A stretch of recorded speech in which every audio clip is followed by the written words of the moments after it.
ওরা দর্শনকারী এইটাই মনে করেন জামাতের সবচেয়ে বড় অবদান। কিন্তু বাংলাদেশে সবাই মুসলমান, একমাত্র জামাত হলো বেঈমান। তারা মানুষকে ভেস্তে টিকিট দেয়, যে ভেস্তে কিভাবে যাইবে এই পরামর্শ দেয়, কিন্তু তারা যে কাজকর্ম করে তারা নিজেরা কি ভেস্তে যাইতে পারবে?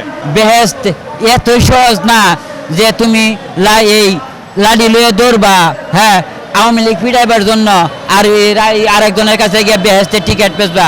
যারা আওয়ামী লীগ করে ওরাও মানুষ, কিন্তু জামাতের কাজ হলো একটা আওয়ামী লীগ টাকাও। ওরা একটা দলকে, এই দেশটাকে এমন পর্যায়ে নিচ্ছে, আল্লাহ না করুক শেখ হাসিনা বলছে ডিসেম্বরে আসবে। ভাই, যদি শেখ হাসিনা বাংলাদেশে আসে পৌঁছে, কত লোক যে অস্তিত্ব থাকবো না, অস্তিত্ব রাখবে না, সেটা প্রমাণ পাবেন ভাই। কারণ আমি আপনার ঘরে ডাকাতি করছি, আমি যে কেমন বড় ডাকাতি আপনার ঘরে আমি করছি, এটা প্রমাণ আপনি জানেন। আমি আপনার কাছ থেকে কি আনছি, তো এই দেশটাকে যে কতটুকু ধ্বংস করছে একমাত্র শেখ হাসিনা জানে। এই দেশটাকে কতটুকু ধ্বংস করছে আমরা জানি না। শুনেন, জামাত তো ধর্ম ব্যবসায়ী আজকের থেকে করে না, এটা 71-এর পরে থেকেই করে। দেখেন, পাকিস্তানের সাথে যুদ্ধ লাগাইছে, কয় বাংলাদেশ সব খ্রিস্টান, বৌদ্ধ, ইহুদি। পাকিস্তান থেকে আয়া দেহে আমার দেশে 96% মুসলমান। ঈদের দিন যুদ্ধ করবো, দেহে সবার মাথায় টুপি। কে টুপি? কে? এই কেন বলে ইহুদি, আমাদের সবার মাথায় টুপি, সবাই মুসলমান। কিন্তু বাংলাদেশে সবাই মুসলমান, একমাত্র জামাত হলো বেঈমান। এই যে মিথ্যা কথা কইছে, কয় ইহুদি রাষ্ট্র, ওই পাকিস্তান থেকে লুকায় দেয় মুসলমান রাষ্ট্র। তে ওইগুলো হলো সব বাটপারি। কিন্তু 71-এর পরে যেসব জাতীয় নেতাকর্মীরা দেশটা চালায়া গেছে, সবাই ওদেরকে বেঈমান হিসেবেই প্রমাণ করছে। শুনেন, এই যে ওখানে দিব না হুমকি, ওখানে তো জামাত হুমকি দিব না, কারণ ওখানে আর ক্ষমতায় গেছে না। এই দেশটারে নাস্তিক বানানোর জন্য এই জননেত্রী শেখ হাসিনাকে ওরা সরাইছে, আমাদের নেত্রীকে সরাইছে।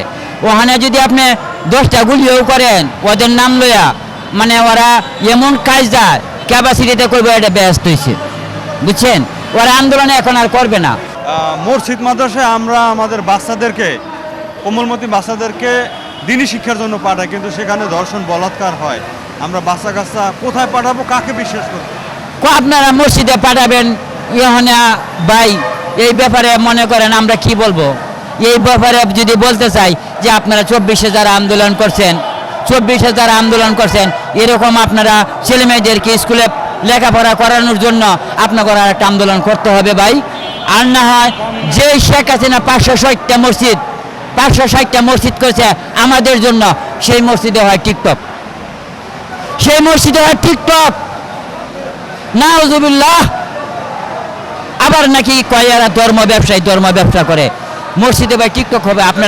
আপনারা কি 16 বছরে কখনো দেখছেন যে মসজিদে কোনো মেয়েরা যায় টিকটক করতে? দেখছেন? এই সরকারের সময় দেখছেন কেউ কথা বলছে? কয় আনন্দ করে। এখন মানে যা কিছু হয় উৎসাহী করে। একটা এমপি যদি একটা মেয়ে নিয়ে যায়, কয় আনন্দ করে। তো এই যে একটা উল্টা জিনিস আমাদেরকে বোঝাচ্ছে ভাই। এ লেগে তো আমি কইছি লুচ্চার চ্যাম্পিয়ন।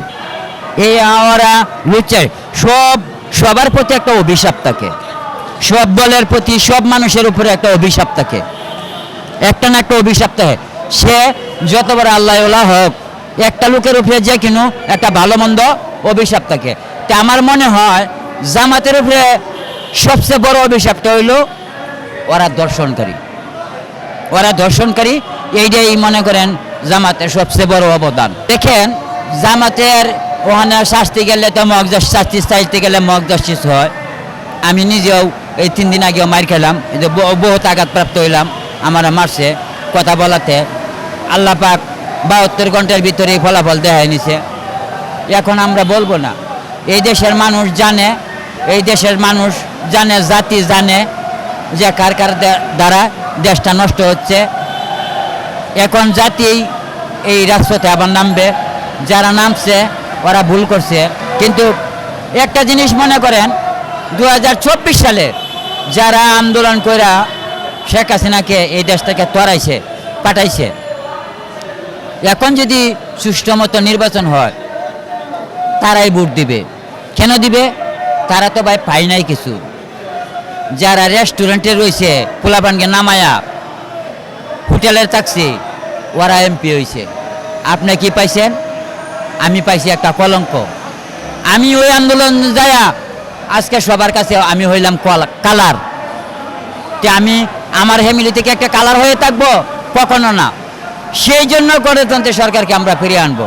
শুনেন, শেখ হাসিনাকে যারা বিদায় দিছে, এটা সম্পূর্ণ বাটপারি করে বিদায় দিছে। এখনও কান্দে। ওনা বলছে ডিসেম্বরে আসবে।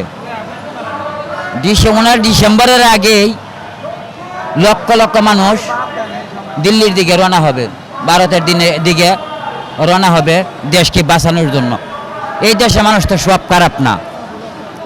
50,000 মানুষ খারাপ আছে, ওদের গ্রুপের 50,000 মানুষ খারাপ আছে। আমার দেশে মানুষ আছে 20 কোটি। তে 50,000 মানুষকে দমন করার জন্য 20 কোটি মানুষের কথা হবে।